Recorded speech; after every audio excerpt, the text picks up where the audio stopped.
Why was she the only one not looking at the horizon? Everyone else had their scopes up, scanning the ridgeline for movement. Nicole Hayes just stared at the dust rising from her fingertips. A grain of sand rolled down her glove, caught in the light, and vanished into the wind. She blinked once, steady, silent. To the seals around her, it looked like calm. But it was. It was control, the kind of control she'd learned to build over the noise of fear.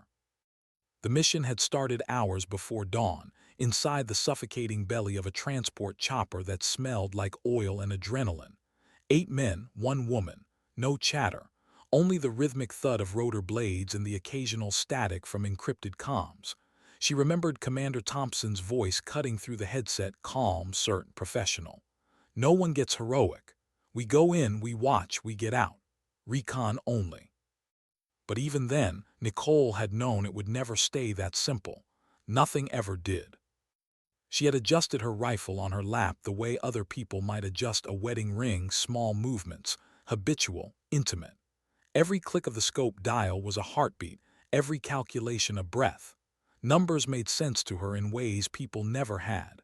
Wind speed, humidity, temperature, all variables that could be tamed with math. Human emotions, though, those had always been harder. They touched down 27 miles from the target zone. Terrain rough, air thin, sand whispering across the rocks like ghosts gossiping about the living. The team moved in silence. She could feel the weight of their unspoken questions pressing against her back. An army sniper attached to a SEAL unit, unusual, suspicious. And when she didn't answer their half-polite attempts at conversation, they wrote her off as cold. She wasn't cold, just focused.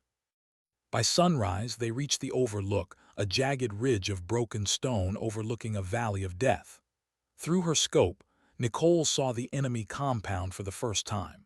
3 buildings wrapped in steel and concrete, guards circling like clockwork, trucks moving in strict patterns. It was beautiful in the way terrible things can be. Hayes, Thompson's voice broke the stillness. Assessment. She didn't answer right away. Instead, she tracked the motion of a sentry making his 4th lap, noted the pause when he scratched his shoulder, the microsecond break in rhythm. Every detail mattered. 3 main structures, she said finally. Primary meeting likely in the upper level of the central compound. Perimeter rotation every 62 seconds. Estimated 22 hostiles on patrol. Her voice was steady, clear, almost detached. Thompson crouched beside her, squinting through his binoculars.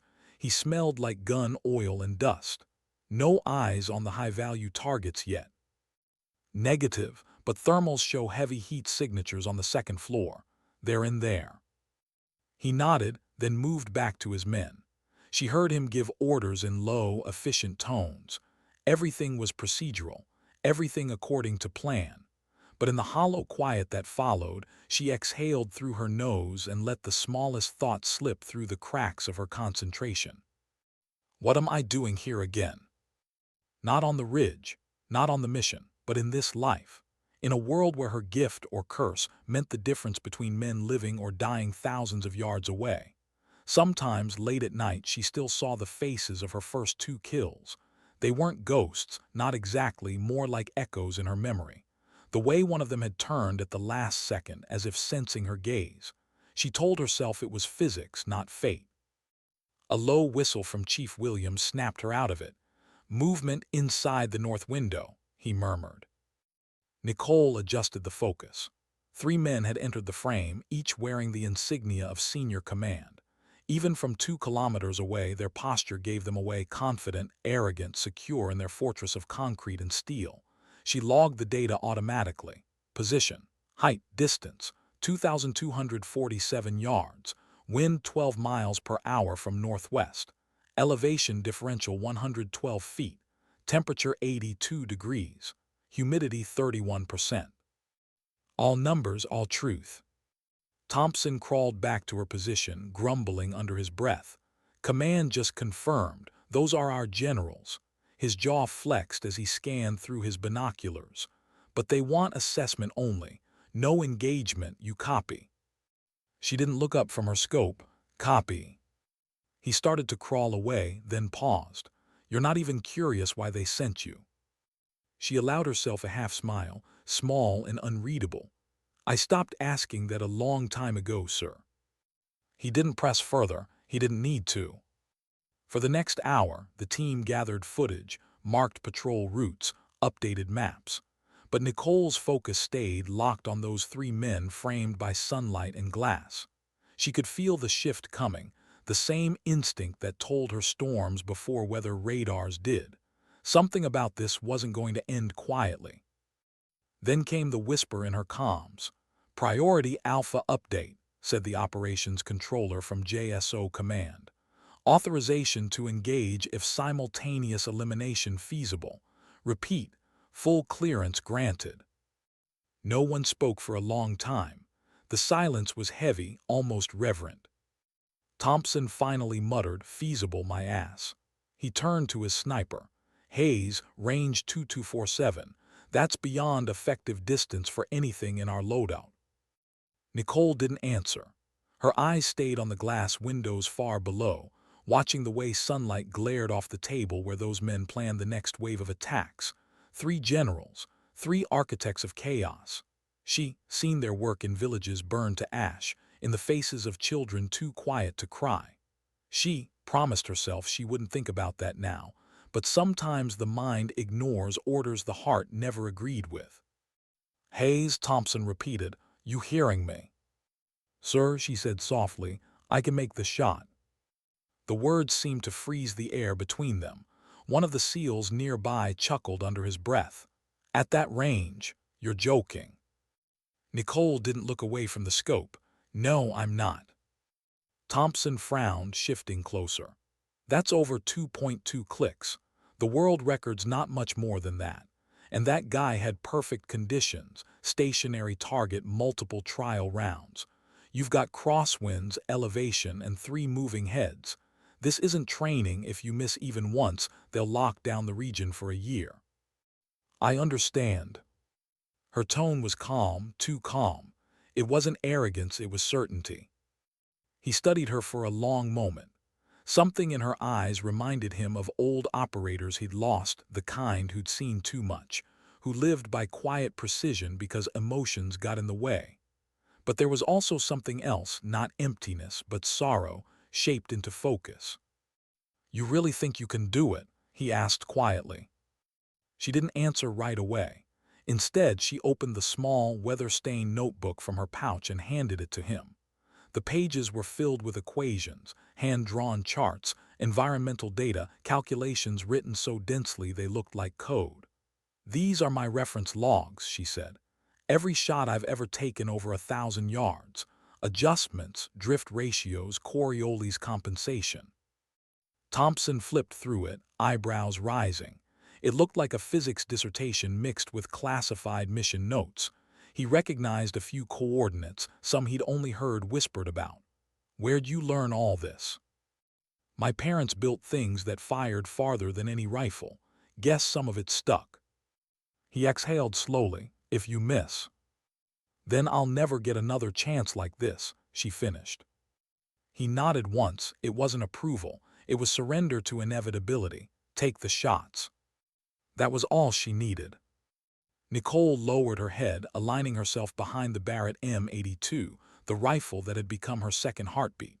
She ran through her checklist silently: chamber clear, magazine seated, elevation set, scope leveled. Around her, the world narrowed until all that existed was the trigger and the glass. Her breathing slowed. Her pulse sank. Each exhale was a number, a correction, a choice. "Range 2247 confirmed," she whispered. "Wind 12 northwest, compensate 19 inches right. Drop 422 inches." No one else spoke. Even the wind seemed to pause. Through the scope, she watched the first general lean over the table, gesturing with a pen. She waited until he straightened, chest turned slightly. Perfect alignment. She half exhaled and squeezed. The rifle thundered. The recoil slammed against her shoulder, echoing across the ridge like the crack of fate. The bullet left the barrel at almost 3,000 feet per second, slicing through the thin mountain air, carving a silent equation of velocity and destiny. 2.4 seconds later, it met its answer, a small red bloom behind glass.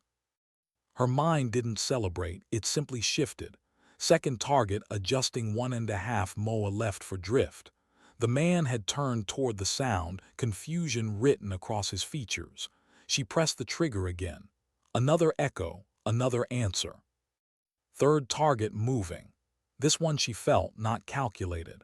A heartbeat of intuition shaped by years of data and instinct fused. She led him by 2 body widths, half a breath of delay, squeeze. Impact, glass shattered, silence returned. She exhaled slowly and lowered her cheek from the stock. Her heart rate hadn't risen above 60. Around her, the SEALs stared in disbelief. No one moved. Thompson looked through his scope, voice barely above a whisper. All 3 down. Nicole started breaking down her rifle, methodical, practiced. Recommend immediate withdrawal, sir. Hayes, his voice trailed off. How the hell did you just? Math, she said simply. Then, after a beat and maybe a little faith. They moved out, silent, ghost-like, through the canyons. The world below was chaos, alarms, sirens, shouting. But up here, all Nicole could hear was her own breathing. She should have felt triumph. Instead, there was that familiar emptiness, the one that followed every perfect shot. The universe didn't cheer when you did the impossible. It just got quieter. Thompson caught up beside her as they reached cover. You realize no one's gonna believe this, he muttered. They don't have to, she said. It's better that way. He studied her for a long second, then nodded. Shadow suits you. She didn't smile, but her eyes softened. It's not about being unseen, Commander. It's about knowing when to disappear. When the extraction bird lifted them out an hour later, the valley below was burning. She watched from the open ramp, wind whipping through her hair. 3 generals gone, a war shifting quietly beneath the headlines. And somewhere deep inside, a part of her wished she could forget how easy it had been. Because sometimes the most terrifying thing about doing the impossible is realizing it didn't even make your hands shake. Why did silence feel heavier than gunfire? Nicole sat in the dim cargo bay of the transport chopper, her rifle case resting between her boots. Around her, the SEAL team rode in a quiet too thick to be comfort. No one spoke. No one even made eye contact. The air vibrated with the echo of something unspoken, not disbelief, not fear, but the fragile awareness that they just witnessed something history itself wasn't supposed to see. Commander Thompson sat across from her, helmet off, elbows on his knees, studying her like she was some unsolvable equation. Once or twice he started to say something, then didn't. What could he say? Nice work. Good shooting. None of it fit what had just happened 2 miles away. Nicole kept her eyes on the floor. The adrenaline was long gone. What was left was the tremor under her skin, not from fear, but from restraint. She wanted to breathe, to feel the ground, to remember that she was still human. But inside, she could already feel that cold stillness that came after every mission tightening its grip around her chest. They landed at the forward operating base just before dusk. The desert light turned everything copper, tents, trucks, faces. The heat had dropped, but the air still shimmered. Thompson dismissed his team and motioned for her to follow. Debrief tent, 10 minutes, he said. She nodded and walked away without a word. The base felt different from when they'd left it. People moved slower. Radios hissed with tension. Something about the air told her that news had already started to spread, the kind of classified whispers that never stayed buried for long. She could feel eyes following her, soldiers wondering what she'd done, why command had sent her out with a SEAL team at all. Inside the tent, she sat alone at a metal table. The hum of a portable generator filled the silence. A half-empty bottle of water sat in front of her. She twisted the cap slowly but didn't drink. The fabric walls rustled in the evening wind. Thompson entered with a man she didn't recognize, civilian clothes, short haircut, quiet authority. Intelligence, maybe CIA, maybe JSOC oversight. The kind who existed in the space between truth and paperwork. Staff Sergeant Hayes, the man said, setting down a small black case on the table. Name's not important, you already know that. Nicole said nothing. He opened the case, revealing a tablet device and a small recorder. 3 confirmed kills, range 2,247 yards, wind cross 12 northwest, time between shots 12.3 seconds. He looked up at her. That sound accurate? Yes, sir. He pressed play on the recorder. The sound of her rifle echoed through the tiny speaker, 3 cracks spaced by heartbeats, then silence, then static. You understand, he said quietly, that what you did today doesn't officially exist. Nicole met his eyes unflinching. Understood. Good, he leaned forward. Then we'll make it simple. You'll file a standard surveillance report. No engagement occurred. You observed, you withdrew, nothing more. Commander Thompson's report will match. Thompson crossed his arms. And if someone asks how 3 enemy generals ended up dead within 12 seconds of each other? The man smiled thinly. Coincidence, bad luck, maybe infighting, maybe drone strike from someone else's airspace. We'll let the analysts decide which story sounds better. Nicole studied him, so it never happened. Exactly. He picked up the recorder and shut the case, but you'll remember it did, and that's all that matters. When he left, the tent felt colder. Thompson sat down across from her. For the first time since they met, he looked less like a commander and more like a man trying to reconcile what he'd seen. You okay? He asked quietly. She wanted to say yes. She wanted to say she was fine. Instead, she just said, it's always quiet after. He nodded slowly. You've done this before, haven't you? Nicole hesitated, then gave a half shrug. Not like that, but close. Thompson leaned back, exhaling. I've been in this business 16 years, Hayes. I've seen every kind of soldier. The ones who talk too much, the ones who freeze, the ones who burn out. You're none of those. You ever wonder what that means? All the time. He smiled faintly, sad. You're dangerous, but not the way people think. You make impossible look easy, and that scares people like me. Nicole looked at him for a moment, then down at her hands. Maybe it should. He didn't answer. The generator hummed. Somewhere outside, laughter drifted faintly from a mess tent, normal voices living normal minutes in a world that never knew how close it came to staying broken. That night she couldn't sleep. She lay in her cot, staring at the fabric ceiling, listening to the wind slide across the canvas. Every time she closed her eyes, she saw the window again, the table, the sunlight, the men's faces turning. The sound of the bullet breaking air. It wasn't guilt exactly. It was memory. The way a photograph burns itself into the back of your eyelids. Her father's voice floated up from some forgotten corner of her childhood. Everything in motion obeys the laws of physics, Nikki. But the hardest thing to measure is what happens to a person after the motion stops. She hadn't understood it then. She did now. Just after midnight, she got up and stepped outside. The desert sky was endless, speckled with stars too sharp to look at. She sat on a crate near the landing pad, hugging her knees, rifle case beside her like a shadow. She didn't hear Thompson approach until he was standing a few feet away. Figured you'd be awake, he said quietly. Couldn't sleep. He nodded, lowering himself beside her. Neither could I. They sat there a while in silence, the wind brushing past them. Finally, he said, you ever think about what it costs? The math, the precision, the training, all that's clean. But the aftermath, that's the part they don't brief you on. Nicole stared at the horizon. The cost is that it gets easier. He looked at her sharply. And that doesn't scare you. She took a long breath. Every day. A chopper roared to life in the distance, floodlights cutting across the sand. Thompson rose to his feet. Command sending us home tomorrow. Debrief stateside, then we vanish into paperwork. You'll get reassigned. Already. Already, he paused. Something tells me they're not done with you. Nicole didn't answer. She didn't have to. She'd been not done with for 5 years. Classified missions that erased themselves from existence. Names she never learned. Lives she couldn't forget.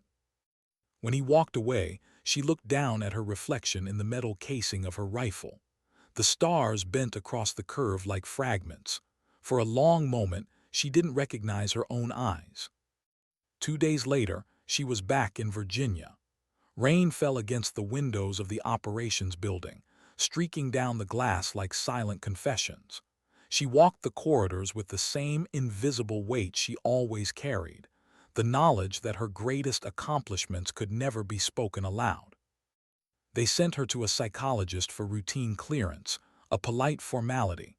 Dr. Avery was kind, careful, the way people are with unexploded ordnance.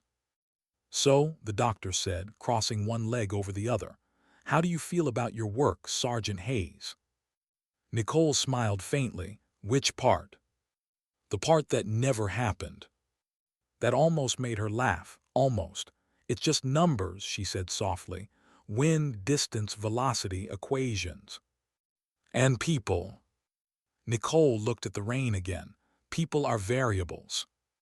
The doctor watched her for a long moment, pen hovering above the page.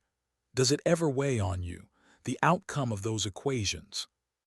Nicole didn't respond. Instead, she asked, "You ever stare through glass, doctor, and see your own reflection looking back from the other side?" The woman frowned slightly. "I'm not sure I follow." "Doesn't matter," Nicole stood. "I'm cleared, right?" A pause, then a reluctant nod. Outside, the rain kept falling. She walked through the parking lot, passing rows of cars gleaming under gray clouds. At the far end stood a black SUV, tinted windows, engine idling. She knew before the door opened that it wasn't a ride home. It never was. A man stepped out, suit, earpiece, calm authority. "Staff Sergeant Hayes, the director requests your presence." She sighed quietly. "Of course he does." As she climbed in, the SUV pulled away from the curb, disappearing into the mist. The city blurred past in streaks of silver.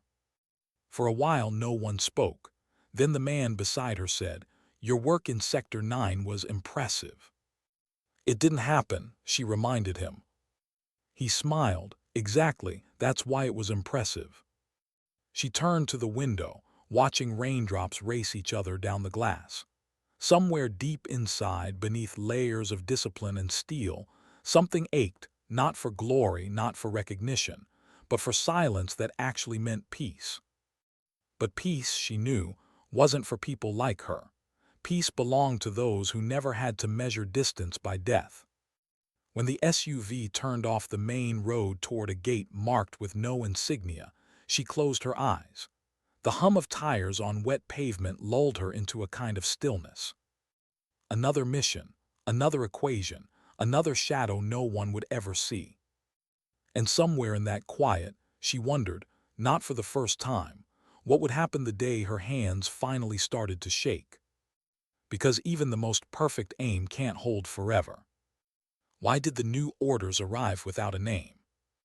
The envelope sat on the table in front of her, unmarked, sealed with nothing but tape and silence. Nicole stared at it the way one might look at a mirror they weren't ready to face. Around her, the small debriefing room was empty.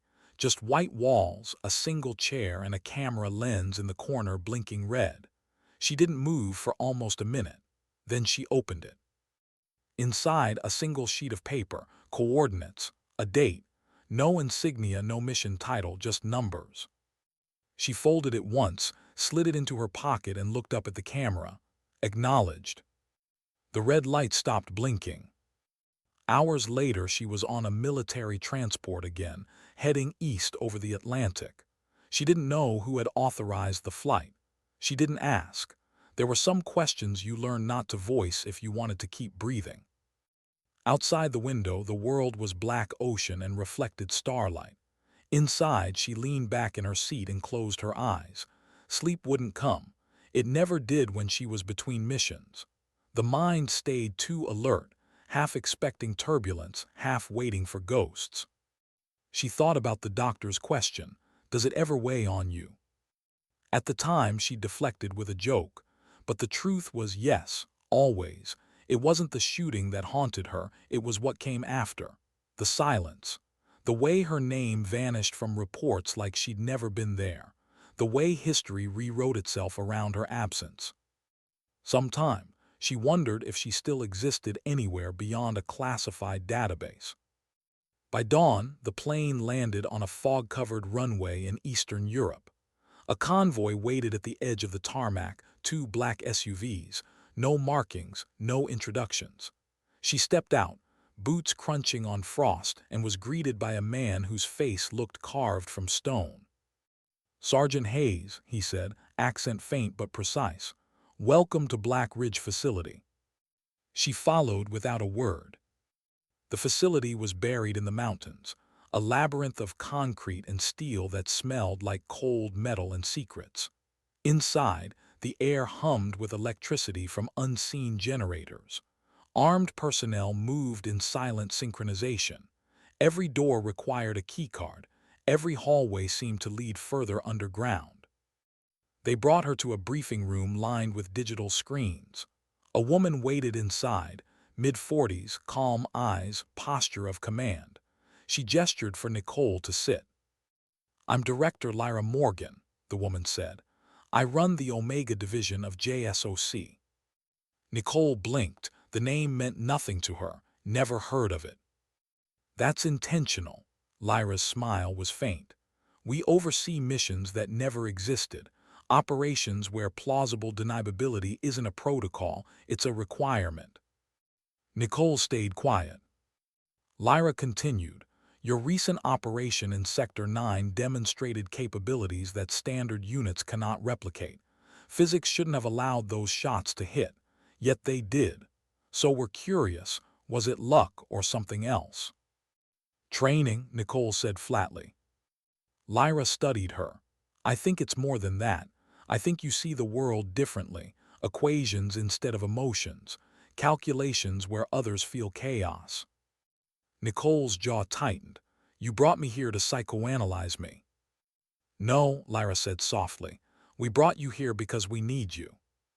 A map flashed on the screen, mountain ranges, borders, digital overlays. 3 weeks ago, a rogue military faction in the Carpathians took control of a satellite uplink station.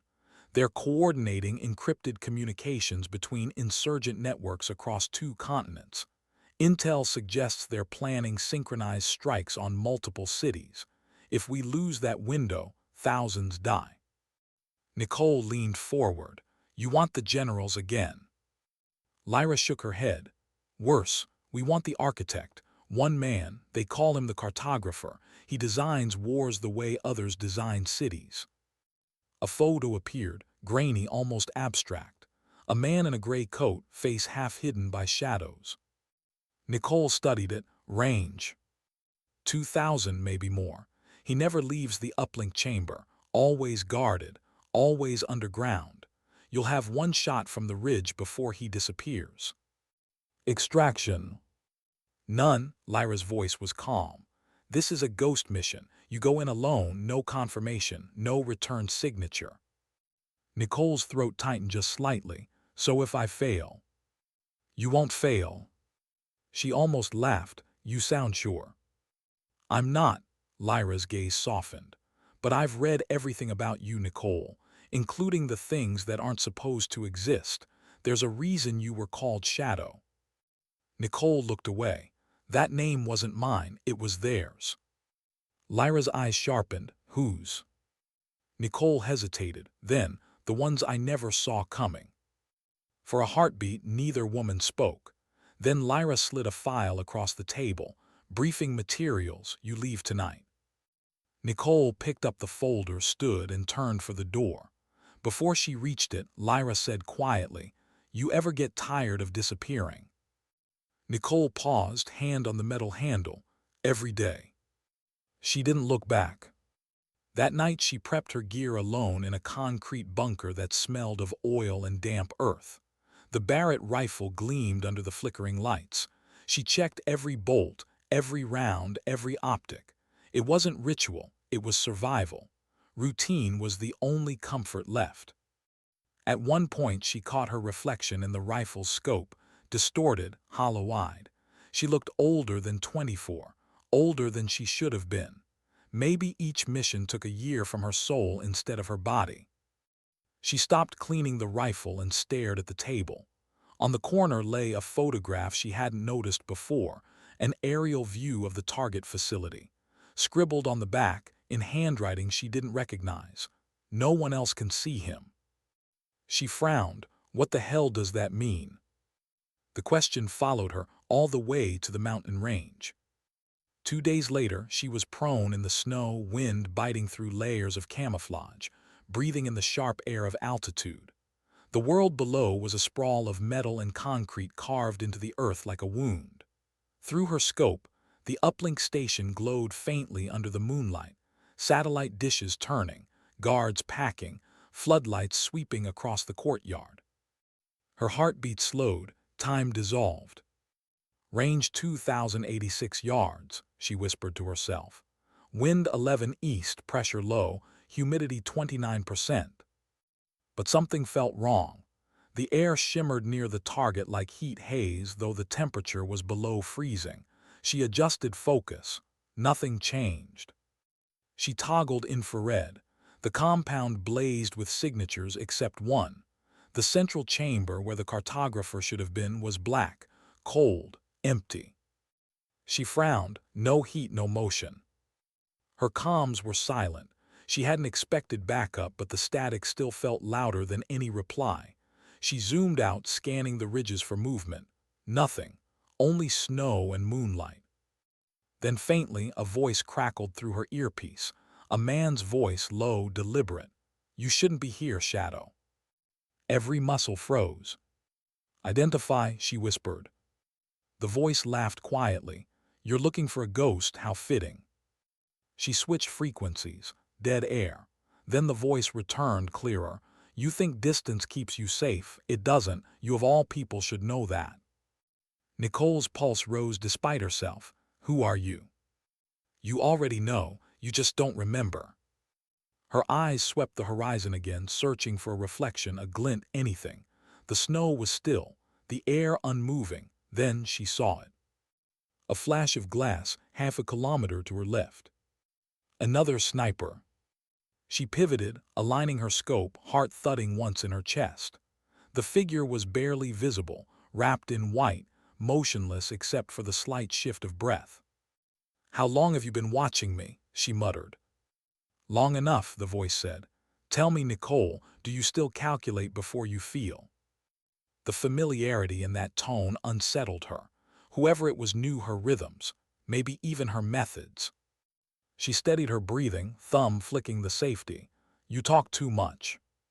"Still predictable." She squeezed. The shot cracked through the mountains, echoing back like thunder. Her target vanished in a burst of snow, then reappeared, crawling to cover. She fired again, missed. The other sniper was fast, trained, almost like. No, she refused the thought. The voice returned, laughing softly through the comms. "You can't kill what's already been erased." She switched channels again, desperate now to trace the source, but every signal looped back into static. Her fingers tightened on the trigger, scanning the ridge. Then she froze. Her scope caught the faintest shimmer of light reflecting from her own position, exactly the kind of glint she'd just seen. She adjusted focus, and for a split second saw herself, mirrored in another rifle's lens. The voice whispered, almost kind, "You were never supposed to leave the program, Nicole." Her breath caught. The next sound was the crack of a distant rifle. The bullet hissed past, shaving snow off the rock inches from her head. She rolled, moved downhill fast, disappearing into shadow. Her mind raced faster than her heartbeat. Program? What program? She'd heard rumors years ago about deep classified projects, snipers trained beyond human tolerance, blending math with neural conditioning. Most dismissed it as Black Ops myth.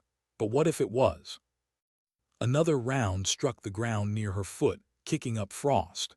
She crawled behind a boulder, pressed her back against the stone and tried to steady her breath. The voice was gone now, only the wind remained. She stayed there for almost an hour waiting. Nothing moved, no more shots, only the slow settling of snow. When she finally dared to look through her scope again, the opposing ridge was empty. Whoever had been there was gone, like a shadow fatting at dawn. She exhaled slowly, throat dry. Somewhere in the silence, a realization took shape. This wasn't about the cartographer. It never had been. The real target was her. She closed her eyes, snow melting against her lashes. Someone out there knew her name, her call sign, her equations. Someone had been waiting for her to surface. And for the first time in years, she felt something she couldn't calculate. Fear. How do you hunt someone who already knows your next move? The snow still whispered beneath her boots when Nicole began moving again, slow, deliberate, every step measured like an equation written in silence. Her breath hung in the frozen air, vanishing before it reached the stars. Somewhere behind her, the echo of that last rifle shot lingered like a ghost that refused to leave. The enemy sniper, whoever they were, hadn't fired again. No movement, no pursuit, just disappearance. That was worse. Silence always was. She reached a ravine where the mountain dropped into a narrow trench carved by centuries of melted ice. It offered cover but no comfort. She crouched low, brushing snow off her gloves, scanning her surroundings. The wind bit through her ghillie suit. The world was white, endless, and watching. When she finally stopped, she checked her comms again. Dead frequencies. Her secure channels were scrambled beyond use. The mission uplink beacon had gone offline. Someone had cut it intentionally. She was off the grid. "Okay," she murmured under her breath. "Let's think." Her voice was calm, almost clinical. That's what she did when fear threatened to rise. She dismantled it, dissected it, turned panic into data. She reviewed the facts like bullet points etched on glass. Unknown hostile sniper, identical training, familiar voice, impossible anticipation of her movements, and that phrase, "you were never supposed to leave the program." Her hands clenched around her rifle. There was only one program that phrase could mean. Omega. She hadn't heard that name in almost 7 years. Back then, she'd been 19, still half a kid, still naive enough to think patriotism meant safety. She'd been recruited from sniper school under something called Project Horizon. Promised advanced training, elite-level clearance, the kind of operations only whispered about in war stories. What she got was something else. She remembered the white rooms, the sensory deprivation exercises, the endless mathematical drills that blurred the line between instinct and computation. They had trained her to see the world as numbers, distances, angles, probabilities. Not people, not consequences. Then one day the program just ended. Or at least that's what she was told. They sent her back into the regular army, wiped half her records, buried her name in digital ash. She thought it was over. But the voice she'd heard tonight, the way it knew her, mirrored her. It meant Omega hadn't died. It had gone underground. And now someone from it wanted her back. She wiped her mouth with the back of her glove. Not happening. Nicole began descending the ravine, moving east toward the extraction ridge. If she could reach the fallback coordinates by dawn, she might find a relay drone or signal repeater to contact command. If command was even real anymore. Every few minutes she stopped and listened. No pursuit, no movement, just the steady heartbeat of the mountains. At one point she looked up and froze. High above the ridgeline, faint blue lights pulsed in the sky. Not aircraft, drones, triangular formation, silent, scanning the terrain with invisible beams. They weren't looking for just anyone. They were looking for her. She pressed against the rock, holding still. The wind hissed through the canyon, swirling snow across her boots. When the lights passed overhead and faded, she exhaled slowly. Someone had already reported her position. That meant the sniper hadn't been working alone. By the time she reached the valley floor, dawn had begun to gray the edges of the horizon. She set up a temporary hide beneath an overhang and unfolded her small solar transmitter, hopping for a miracle. Static filled her earpiece. Then, faintly, a voice. "Hayes, come in." Her heart jumped. "Command, this is Shadow. I've been compromised. Repeat, compromised, requesting exfil." The reply came through jagged, distorted. "Copy, Shadow, your signal track compromised." Then the channel cut. She closed her eyes. Perfect. After a long pause, she packed the gear again and moved toward higher ground. The terrain grew harsher, jagged cliffs, loose gravel under the snow. Her legs burned with exhaustion. Every muscle screamed, but she kept going. She wasn't running from the enemy anymore. She was running from the past. By mid-morning, the clouds began to roll in. Snow turned to sleet. The temperature dropped sharply. She found a small cave halfway up the ridge and ducked inside. It wasn't much, just shelter from the wind and a dry patch of stone to sit on. She stripped off her gloves, flexing stiff fingers. Her reflection in the ice wall caught her attention again, pale, tired, the faint scar along her jawline from a mission she'd never spoken of. She studied it for a moment, then whispered, "You look like someone who stopped believing in anything." A low beep broke the silence. Her wrist device, the encrypted one issued by JSOC, was blinking red. She tapped the screen. A message flickered across it. From unknown. Subject: we were never done. Attachment: one file, Project Omega 47. She hesitated, thumb hovering above the screen. Then she opened it. The file contained a single image, a photograph taken years ago inside the Omega training compound. In it, a group of 5 young recruits stood shoulder to shoulder in gray uniforms. One of them was her. Another was the man she'd just seen through her scope. Her breath caught. She zoomed in. The file name changed automatically as she did. Subject 03, HAYESNICOLE. Subject 02, KAELROTH. Kale. She hadn't heard that name since the program's last days. He'd been her counterpart, her mirror. The only other sniper who could match her in speed and precision. They had trained together, competed together, and when the program ended, he'd vanished without a trace. So he was alive and hunting her. She sat there in the half-dark, the cold gnawing through her sleeves, heart pounding with something she hadn't felt in years. Not fear, not anger, recognition. Kale had always believed in Omega's purpose, that human emotion was weakness, that precision and obedience were purity. Nicole had believed in balance, that calculation without conscience was just mathematics without morality. They argued once quietly in a shooting range under artificial light. He said, "You'll understand one day, Hayes. The trigger doesn't choose right or wrong. It only knows distance." Now, his words echoed in her mind like prophecy. She checked her rifle, chambered around, and stared out toward the snow-covered valley. Somewhere out there, Kale was watching, waiting, testing. "Fine," she whispered. "Let's finish what we started." She stayed in that cave until nightfall, conserving heat, letting her muscles recover. As darkness crept in, the wind outside began to howl.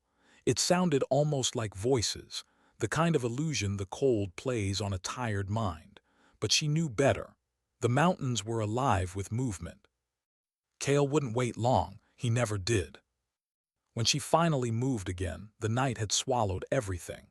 Her NVG lenses painted the world in shades of green and black. She climbed higher, heading for a vantage point overlooking the main ridge. The snow crunched softly beneath her boots. Halfway up, she saw it, faint footprints, fresh, cutting through the slope ahead. She knelt, gloved fingers brushing the impressions. The stride was familiar, controlled, purposeful. Kale. She followed the trail until it ended at an outcropping of rock. A faint warmth shimmered in the air, heat from a recently fired weapon. Then she heard it.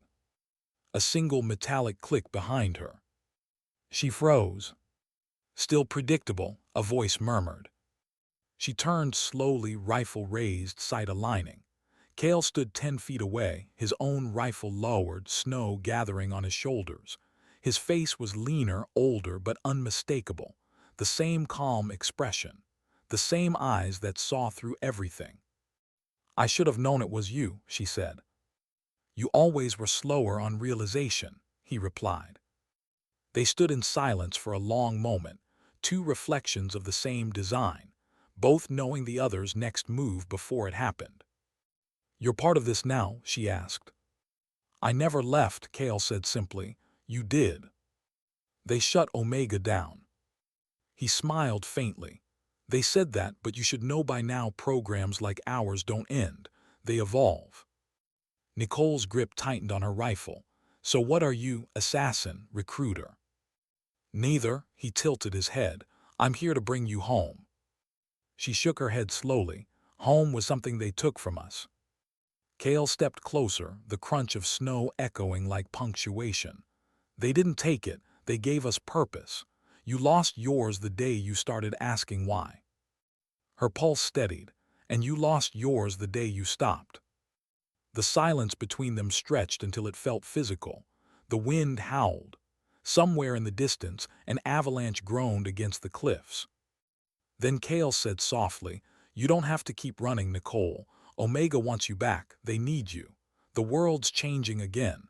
Chaos is coming. You could be part of the design." She took a slow breath. "Designs don't save people, Cale.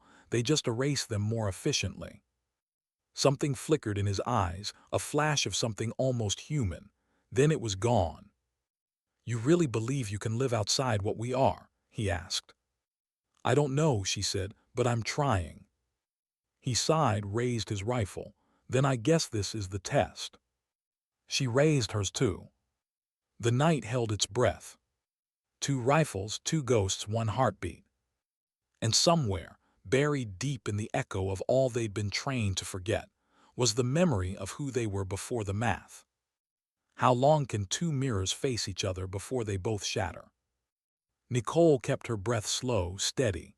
The rifle pressed against her shoulder felt heavier than it ever had before. Cale stood opposite her, his barrel lowered by an inch, not hesitation but precision. He was always exact, even with human moments, especially with human moments. Snow fell between them like ash, soft and soundless. "I don't want to do this," she said quietly. Cale tilted his head slightly, eyes narrowing. "That's what weakness sounds like." "No," she replied, "that's what choice sounds like." He took 1 step closer. "You don't get choices, Nicole, not after what we were made for." She almost laughed, but it came out as breath instead. "You think they made us. They trained us to stop being people, but I still am. That's the difference between us." Cale's expression softened for the first time. "I used to think that way too, before I realized it's not people who win wars, it's precision. The ones who hesitate lose. And the ones who stop caring lose themselves." The silence stretched thin, like the pause before a trigger breaks. He exhaled through his nose, almost regretful. "You always had the better lines." "Guess I still do." They moved at the same time. Her rifle barked first, a reflex honed by muscle memory and instinct. His shot came a heartbeat later. 2 flashes of light against the snow. Both missed, deliberately. She couldn't tell. They shifted positions, rolling behind separate outcroppings, scopes searching. Nicole's mind raced. She knew how Cale thought, his angles, his tendencies, his timing. He'd try to flank left, use the terrain as a mirror. She adjusted 3 clicks right and aimed where he would be, not where he was. A faint shimmer. She fired. A spark leapt from his scope, not a hit, but close. Too close. He ducked behind cover, returned fire, the round slamming into the rock inches from her head. She felt the sting of stone fragments cut her cheek. She moved again, fast and low. The mountain wind howled louder now, dragging clouds across the moon. Visibility dropped. Everything blurred to motion and breath. Cale's voice came through the comms again, faint, almost conversational. Still calculating your way through every second. Still hiding behind orders, she shot back. He laughed softly. You sound angry, that's new for you. I'm not angry, she said. I'm awake. He fired again, the shot whistled past, grazing her shoulder. Pain flared, sharp and real. It grounded her, reminded her that she was still alive. Nicole pressed her back to the stone, closed her eyes for half a second and saw another night years ago, the training dome, the fluorescent lights, Cale beside her at the firing line. They'd both scored perfect shots on the simulation targets, every round identical in spacing. Afterward, he'd looked at her with something that almost resembled admiration. You ever wonder, he'd said, if they'd still love our numbers if they knew what it cost us? She hadn't answered then. Now in this frozen nowhere she finally whispered the reply. It cost everything. Her earpiece crackled. Say again. She smiled faintly. Nothing. The blizzard intensified, wind slicing sideways. She used it, shifted position, flanking higher. If she could gain 10 meters of elevation, she'd have a visual advantage. She climbed, boots slipping on ice, the rifle slung tight across her chest. Each breath burned her lungs. The pain in her shoulder throbbed, but she ignored it. Her body was background noise, the mind was the weapon. At the top of the slope, she found a narrow ledge. Below her, Cale's silhouette moved through the snow, steady, deliberate, unaware she had height. For a brief second, she could end it. Just one pull, one clean shot. But she didn't. She hesitated. Because for all her training, she couldn't bring herself to shoot the last person who truly understood what she was. And in that heartbeat of mercy, he turned. Their eyes met through the drifting snow. No words, just recognition. Cale fired first. The round struck the stone near her knee, sending her sprawling. Her rifle clattered down the slope, vanishing into the dark. Pain lanced through her leg. She rolled, grabbing the backup Glock from her holster, but by the time she steadied it, Cale was already above her, rifle aimed, face calm. This isn't how it ends, she said quietly. No, he agreed, it's how it resets. He stepped closer, weapon still trained. You think you escaped Omega. You didn't. You just became the variable they couldn't predict. Nicole looked up at him, snow catching in her lashes. Then maybe that's exactly why they should have left me alone.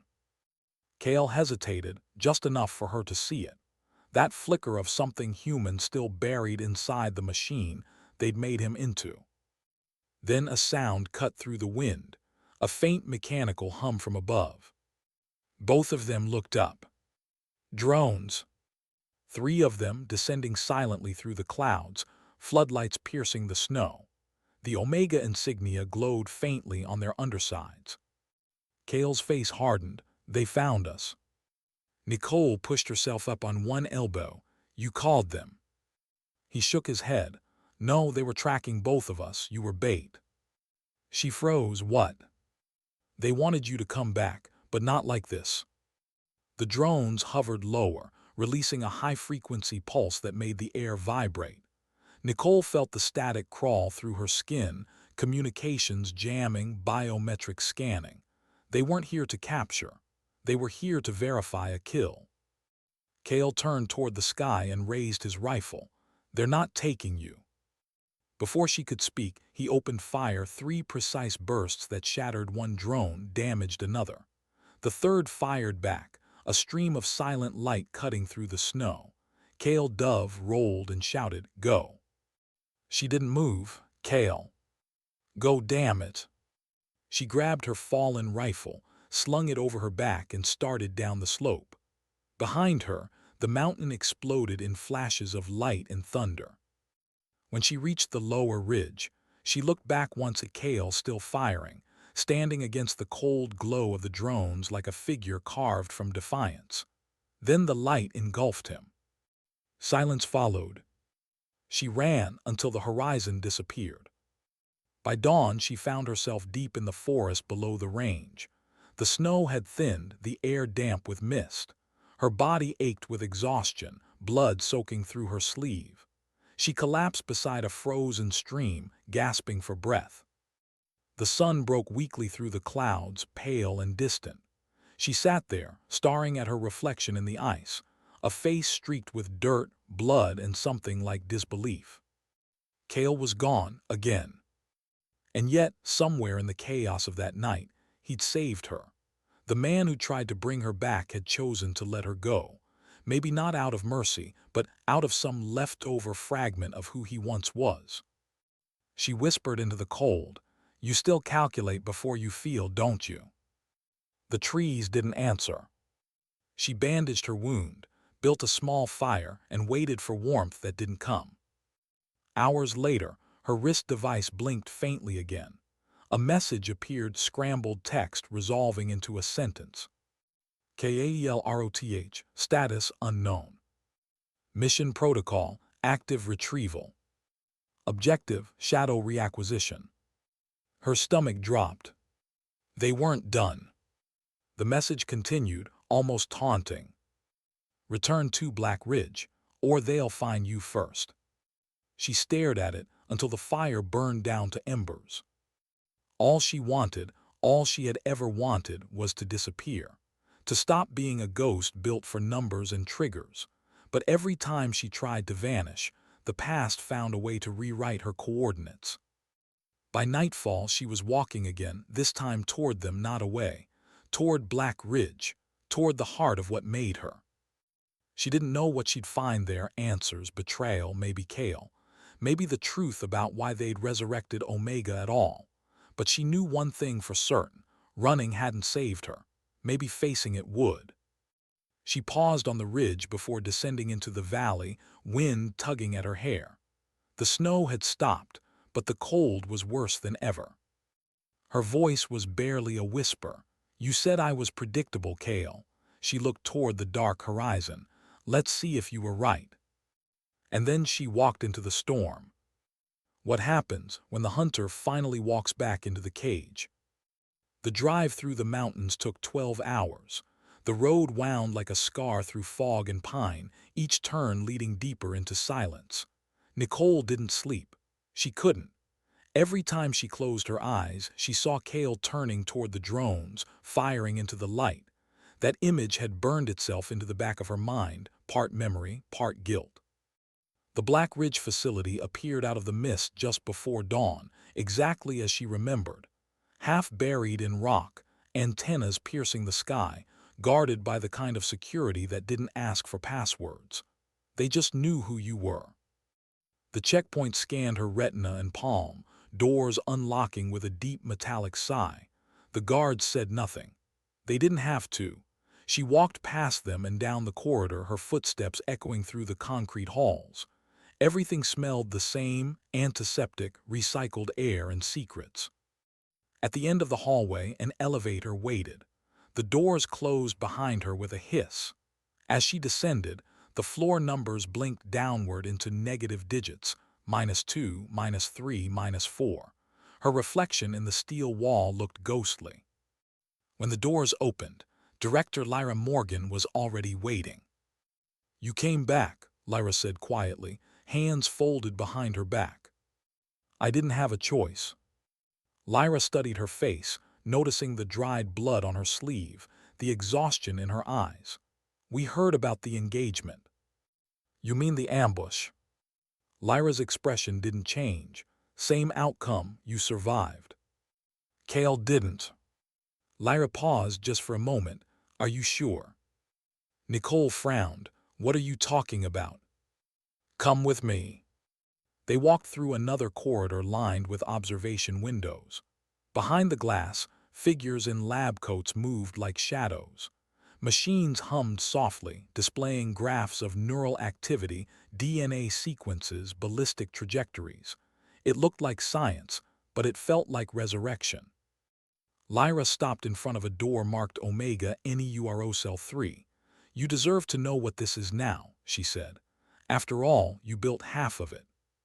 "I didn't build anything." Lyra looked at her. "You did, you just don't remember." The door slid open. Inside, the room glowed with sterile light. Along one wall, monitors displayed biometric data, heart rate, brainwave patterns, blood oxygen levels. In the center of the room stood a containment pod, glass walls misted with condensation. A silhouette was visible inside. Nicole stepped closer, the mist cleared. Cale. Alive. His eyes were closed, his body covered in electrodes, chest rising and falling slowly under a web of translucent wires. Nicole's throat tightened. How? Lyra walked to the control panel. We recovered him from the ridge. Severe hypothermia, ballistic trauma, neural damage, but his core vitals were intact. He's part of our next phase. Nicole stared at her. Next phase of what? Lyra turned, voice calm, almost maternal. You and Cale were prototypes, the first generation. We learned from you how far the human brain can process environmental variables before instinct fails. Now we're removing the limits. Synthetic cognition grafted onto biological reaction. Real-time ballistic adaptation. The perfect soldier. Nicole shook her head. You're turning people into algorithms. Lyra smiled faintly. No, we're refining them. Does he know? Nicole gestured toward the pod. When he wakes up, he'll remember what we want him to. Nothing more. Nicole took a step closer, voice shaking now. You can't just rebuild someone like Code. Why not? Lyra asked. You of all people should understand. You were the first successful integration. You think your reflexes, your equations, your ability to calculate impact drift mid-shot, all that came from natural talent. The air seemed to leave the room. Nicole stared at her. You're lying. Lyra didn't flinch. You were the test that proved the concept. We enhanced neural pathways, accelerated predictive cognition, introduced adaptive reasoning under combat stress. You weren't supposed to survive the process, but you did. Nicole's pulse roared in her ears. Memories began flickering, flashes of light, cold metal against her skin, voices counting numbers while she screamed into a mask. She buried those fragments so deep she'd convinced herself they were dreams. I didn't volunteer for that. No, Lyra said softly, but you became it anyway. Nicole stepped back, shaking her head. That's why you kept me classified, why my records disappear every time I transfer. You own me. Lyra's expression softened, almost pitying. Not own, Nicole, protect. You're unique, but you're breaking. We can fix that. I don't need fixing. Lyra walked closer. You can't keep running on ghosts and guilt. The precision you have, the control, it's decaying. You felt it, didn't you? The hesitation with Cale, the noise in your head when you try to calculate. Nicole swallowed hard. The director was right. In the last few months, her once perfect clarity had begun to blur. Equations she could do instantly now came with friction, as if her mind had started rejecting its own design. What do you want from me? Lyra's tone turned surgical. To come back into the fold, to complete the synchronization, to stop resisting what you are. And if I do? Lyra's answer was quiet, almost gentle. Then the next version of you won't make the same mistake. The meaning hit like a physical blow. You're cloning us. Refining, Lyra corrected. Replication isn't the right word. You can't copy precision. You can only perfect it. Nicole's hands trembled not from fear but fury. And Cale. He's stage 2. His emotional suppression failed. You'll be the corrective template.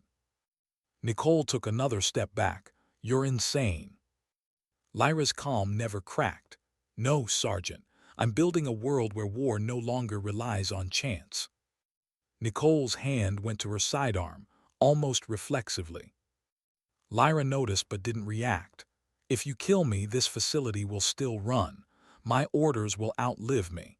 You can't erase what's already part of you. For a long moment, Nicole said nothing. The hum of the machines filled the silence. Then she holstered the weapon and turned for the door. As she walked out, Lyra called after her, Where will you go, Nicole? There's nowhere left to hide. We are you. Nicole didn't look back. Then I'll start with destroying myself. She took the elevator up without speaking, heart pounding so hard she thought it might crack her ribs. Her reflection in the steel looked almost unfamiliar, eyes wide, face pale, sweat beading at her temple. When the doors opened to the surface level, she didn't hesitate. She walked straight to the security armory, using her clearance before they could revoke it. Inside, she grabbed C4 charges, data drives, and a portable EMP pack. Her movements were mechanical, no thought, just action. In less than 15 minutes, alarms began to echo through the facility.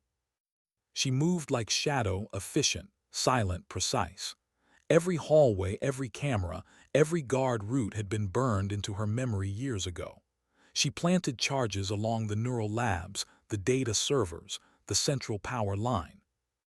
When she reached the upper command wing, the red lights strobed through the hall like heartbeat monitors.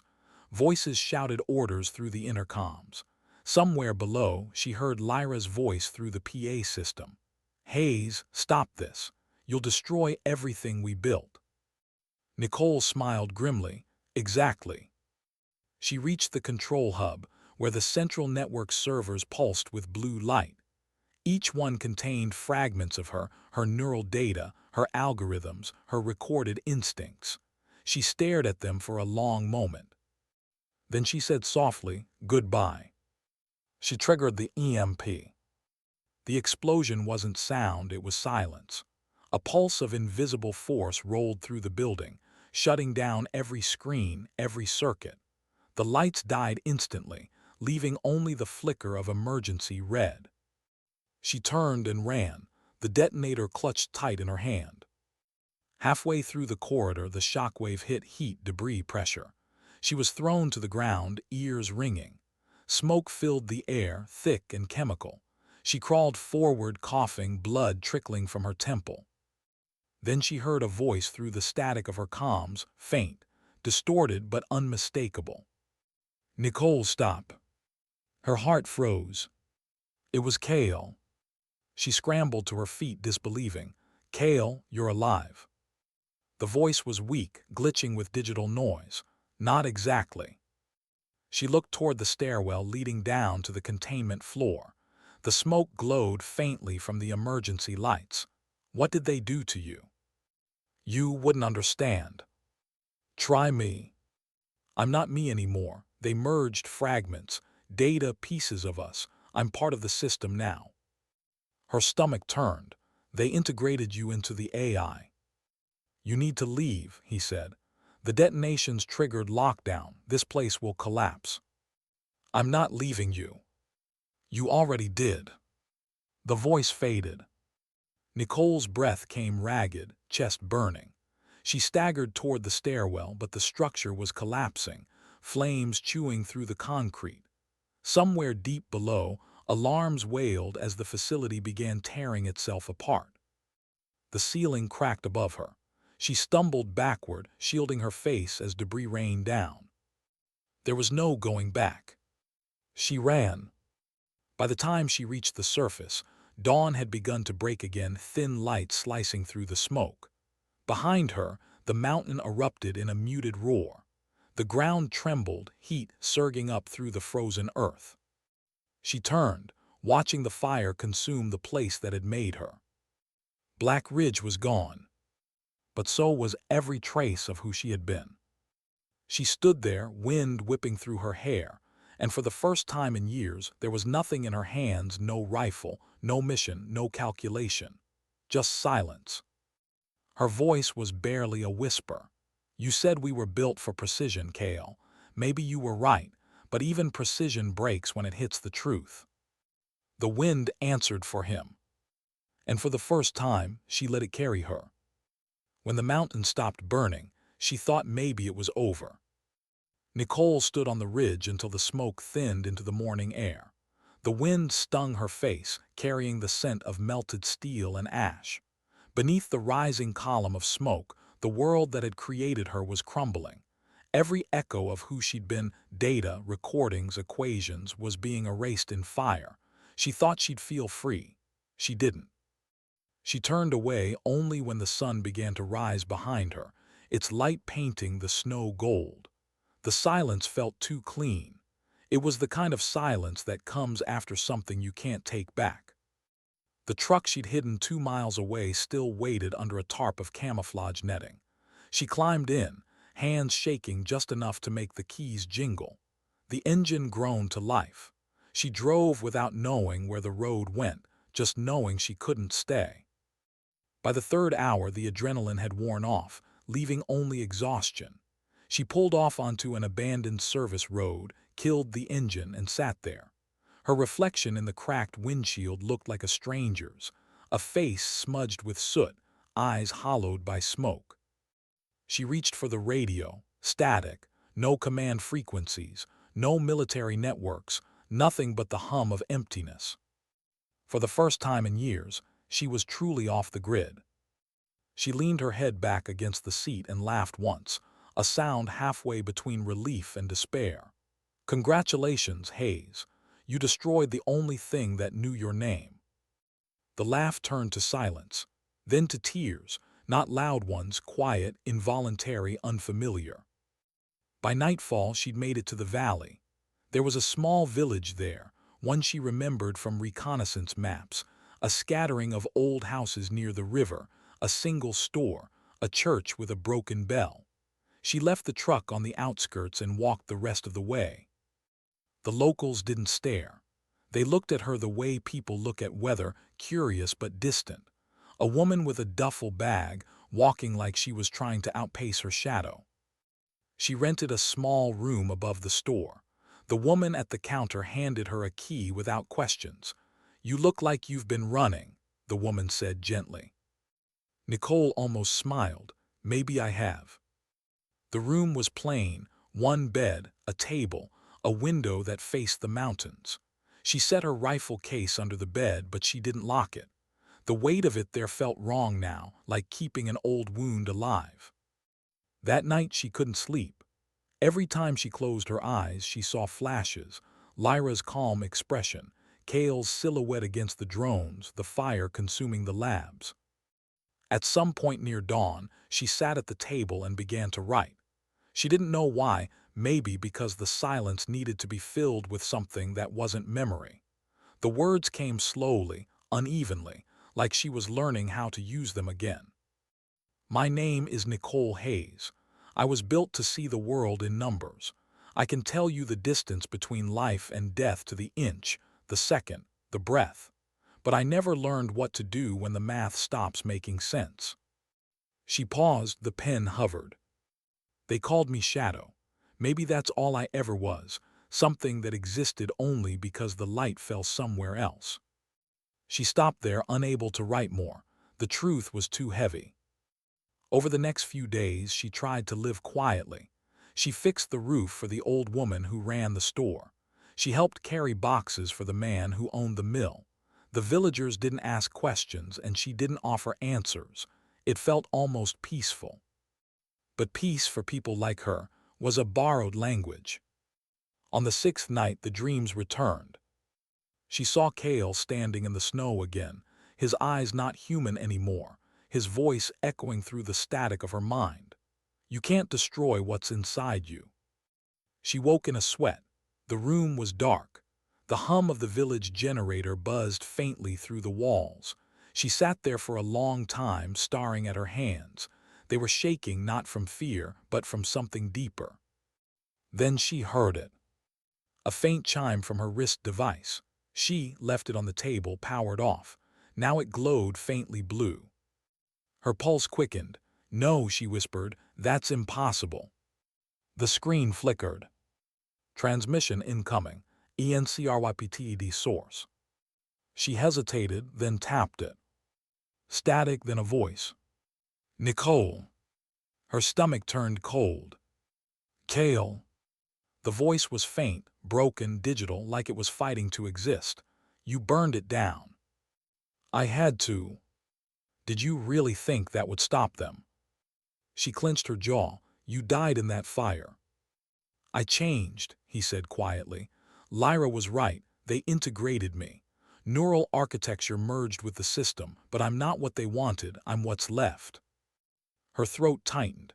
You're alive inside what's left of Omega. Alive is complicated, but I can still see.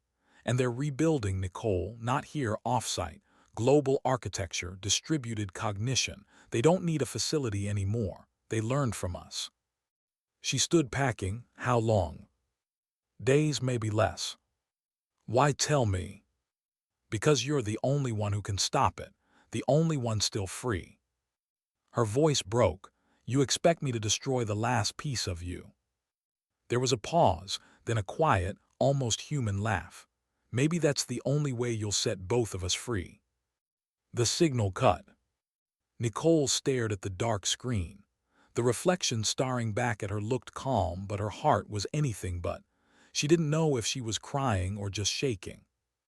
The next morning she left before the sun rose. She didn't leave a note. She just walked until the road disappeared into mist. Every step felt heavier than the last, but clarity returned with the weight. She didn't have command clearance anymore. She didn't have a team or resources or even a plan.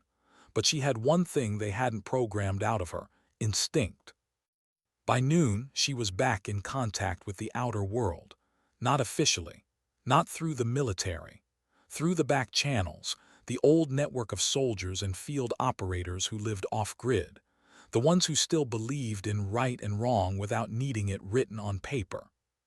She sent one encrypted message, no name attached. Target global Omega node. Location unknown, need data trace, priority black. S.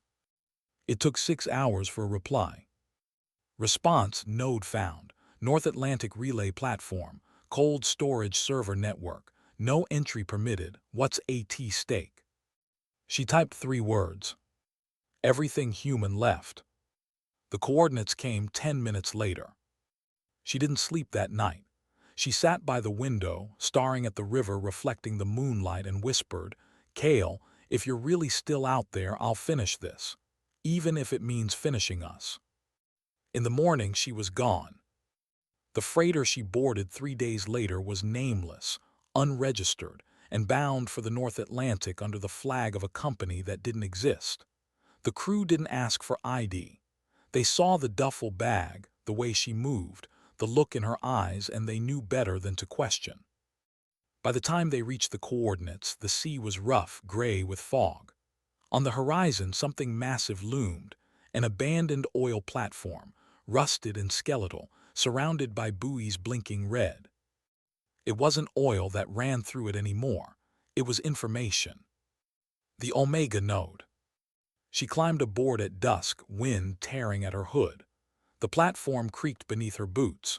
Somewhere below, machines still hummed faintly, powered by silent engines deep under the sea. Every door she opened revealed something worse: servers stacked like tombstones, cables tangled like veins. Screens flickered with ghostly text, neural data, archived simulations, behavioral patterns, all of it familiar, all of it her. She stopped when she saw a reflection in one of the screens. Not her face, Kale's. His voice came through the intercom. "You made it." She turned slowly, scanning the shadows. "Where are you?" "Everywhere," he said softly. "This place is me now." The screens around her flickered, lines of code rearranging into fragments of speech. "You shouldn't have come," the voice continued. "If you destroy this, you'll destroy me." She walked forward, jaw tight. "Then tell me why I shouldn't." "Because they're still connected. Lyra survived. She's using my neural matrix to rebuild Omega as global infrastructure. If you shut this down, it won't stop her, it'll unleash what's left. They'll scatter the fragments. You'll never find them all. Then I'll destroy every piece." "You can't, you're one of them." Nicole's hands trembled. "No, I'm what they failed to control." "Then prove it." The room dimmed as the generator sputtered. Wind howled through the cracks. She looked at the central console, a single glowing core pulsing like a heartbeat. Kale's voice softened. "If you do this, you'll erase everything we were. Every memory, every connection, even the part of me that remembers you. Nicole closed her eyes. Maybe that's mercy. For a long moment, neither spoke. The ocean thundered below. Then she pulled the detonator from her jacket and set it beside the console. Her voice was steady now. You taught me that precision doesn't matter without conscience. This is mine. Cale's last words came through the static, faint, and almost peaceful. You were never a shadow, Nicole. You were the light they couldn't control. She pressed the trigger. White light filled the platform, swallowing everything in silence. When the storm cleared hours later, nothing remained on the horizon but sea and sky. And somewhere beneath the waves, the last echo of Omega dissolved into the dark, along with the only two people who ever truly understood it. Where do soldiers go when their wars finally forget them? The ocean was endless. Somewhere between the horizon and the fog, a single rescue ship drifted through the dawn. The deck lights glowed faintly against the gray sky, and floating in the water, half conscious, half dreaming, was Nicole Hayes. They found her clinging to a piece of debris, her body bruised, her eyes half open. When the medic hauled her aboard, she didn't fight. She just stared at the sky, expression unreadable. Salt water dripped from her hair, blood from a cut above her brow mixing with rain. "Ma'am, can you hear me?" the medic asked, wrapping a blanket around her. She blinked once. "Yeah." "Name?" She hesitated. The word felt heavy in her mouth. "Nicole." Then quieter, "Hayes." The medic nodded. "You're safe now."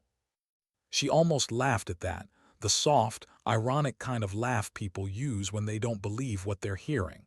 Safe. The word didn't mean what it used to. They brought her below deck. The engines hummed beneath her feet, steady, reassuring. She sat there wrapped in the blanket, staring at her reflection in the small metal wall panel. Her lips were pale. Her hands still trembled faintly, but her eyes looked alive. When they docked at a NATO outpost 20 hours later, she didn't tell them who she really was. She gave them a story, half-truths, vague enough to pass through bureaucracy untouched. Shipwreck survivor, lost records, no identifying documents. They logged her as subject unknown, female, late 20s. It was the first time in years she'd been untraceable without needing to hide. For weeks she stayed at the medical center under observation. Physically, she healed quickly. Mentally, they couldn't categorize her. The doctors wrote words like disassociation, trauma resilience, possible military conditioning.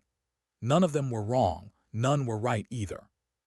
They asked if she wanted to talk. She said no. But at night, when the ward was quiet and the machines hummed softly, she spoke in whispers, not to the doctors but to herself. Sometimes to Cale. "I did it," she'd murmur. "It's over." But some part of her knew it was. Because endings in her world never stayed clean. 3 months later, she disappeared again.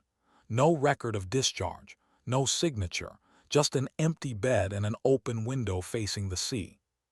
But people started hearing rumors, the kind that travel in quiet corners of the intelligence world. Stories about a woman with a scar along her jaw and eyes like sea glass. A woman who could calculate distance by instinct, who appeared in war zones just before the killing stopped. She wasn't with any flag or command. She just appeared where things were about to go wrong, and somehow they didn't. Some called her a ghost, some called her a myth, but those who met her even once never forgot her silence. One of them was a young officer named Daniels. He'd been stationed at a border post in Eastern Europe when his convoy got ambushed. By the time the smoke cleared, someone had already taken out the insurgents from over a mile away. Perfect precision. 3 rounds, 3 targets. Daniels swore he saw her silhouette on the ridge afterward, watching. He climbed up there, but when he reached the top, she was gone. Only a single bullet casing lay in the snow, polished, engraved with a single word. Enough. A year passed, then 2. The wars changed shape as they always did. Nations shifted, Technology evolved, but somewhere under the noise, something else had begun. A quiet, invisible resistance against the very systems that had built people like her. Encrypted transmissions appeared on networks that weren't supposed to exist. Files vanished from Black Ops databases. Classified algorithms went missing. It was as if someone was deleting history from the inside. When an internal investigation tried to trace the breaches, they found nothing but a ghost signature. SH4D0W. Far from all of it, Nicole lived quietly under a new name. She rented a cabin near a cold northern coast where the world was small and the sky felt infinite. She worked on boats, fixed engines, read books she didn't understand the endings of. Sometimes she watched the horizon through an old rifle scope, not to aim, just to see farther. The villagers knew her as Nika, the quiet woman who helped during storms, who taught the local kids how to use a compass, who never talked about her past. But there were nights when the wind rose, and the tide grew restless, and she'd wake from dreams where she heard Kale's voice in the static. "You were never a shadow, Nicole. You were the light they couldn't control." And she'd whisper back, "Then maybe that's why it never lasted." One winter evening, years later, a letter arrived. No address, no postage, just her name handwritten in black ink. She opened it slowly. Inside was a single page. "They rebuilt Omega, but not the way you think. It's not a weapon anymore. It's a network, anonymous, decentralized. A system built to protect, not destroy. Someone changed the code, someone who knew how it worked." At the bottom, a single initial. K. She sat there for a long time, staring at it. The snow fell softly outside, settling on the window pane. For the first time in years, she let herself smile. Maybe it wasn't resurrection. Maybe it was redemption. She folded the letter, slid it into her jacket, and stepped outside. The air was sharp and clean. The sea stretched endlessly before her, the horizon painted silver by the moon. She took a deep breath and whispered into the wind, "You finally learned to feel, didn't you?" The waves answered, rolling slow and steady. That night she sat by the fire, notebook open. She began to write again, not a report, not a log, just words that felt like her own. "They said I was the best shot the army ever had. They were wrong. I was just the one who never missed the truth. We're all built from something. Training, trauma, equations, orders. But the moment you realize you can choose what you're made of, that's when you stop being a weapon." She paused, pen hovering. Then she wrote the last line. "Sometimes dignity doesn't speak. It simply acts." The next morning, the townspeople found her cabin empty. The bed neatly made, the notebook left open on the table. On the last page, a small brass casing rested beside the words. No note, no name. Just silence.